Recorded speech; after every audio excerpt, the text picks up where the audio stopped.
Nangita ba mo og sulit and affordable na snacks? Tudluan ta mo kung asa. Good morning travelers, welcome to another Kantot Eats.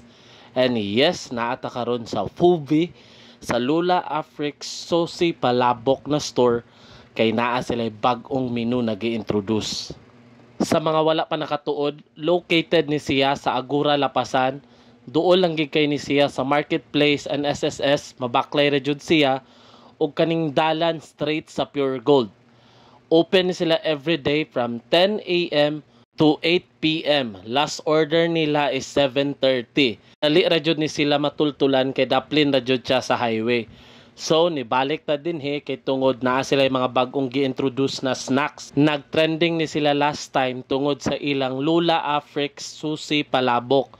So ako sa may paila-ila otro sa ilang susi palabok na 75 pesos ang small, then ang large is 100 pesos.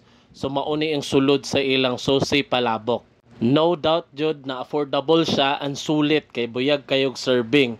So mauni ang hitsura sa ilang 75 pesos. Pero ang akong gianhi dinhi kaning bag-o nila na pizza. So mauni akong tilawan og akong ipaila-ila sa inyo. And kabalo ba mo na tanan presyo din is below 300 pesos pero ang serving buyag kaayo. Pare ani ilang siopaw na buy one take one for only 49 pesos ug ilang halo-halo na classic halo-halo for 99 pesos. Kung nangita mog snackan or makanan, pwede ra mo dinhi kuyog inyong pamilya ug mga barkada kay naa pod sila tables and chairs. So pwede ra mo dine and pwede ra pod mo tambay. And i-recommend pod na ko ilang mga foods din kay sulit and affordable ra jud kayo siya. And duol ra pod siya sa city.